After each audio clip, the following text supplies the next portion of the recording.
Ils s'appellent Thomas Bangalter et Guy Manuel des Homens Christo.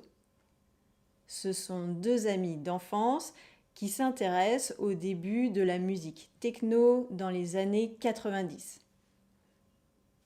Quand je dis les années 90, ça veut dire de l'année 1990 à 1999. En anglais, on dit les 90s.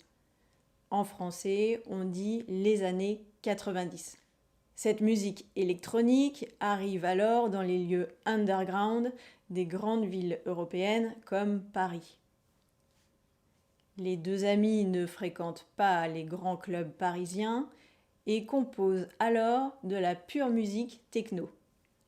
Ils produisent de la musique électronique en studio avec d'autres artistes et organisent des fêtes privées à Paris. En 1997, Daft Punk sort son premier album, Homework, avec son célèbre Around the World. Et ils apparaissent déjà masqués.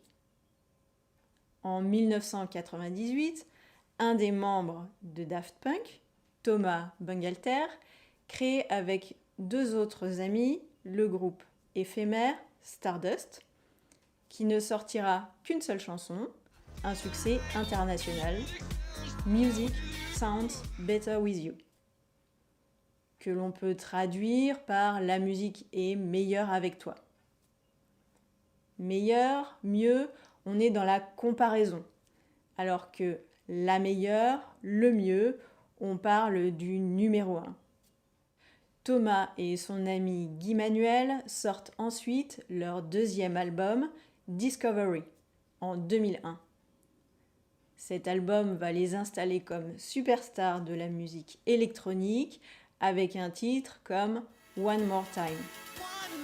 On peut traduire par une fois de plus ou encore une fois. Les Daft Punk se fabriquent alors une identité visuelle avec leurs clips vidéo et leur tenue de robots. Mais pourquoi être masqués comme deux robots ? Pour deux raisons.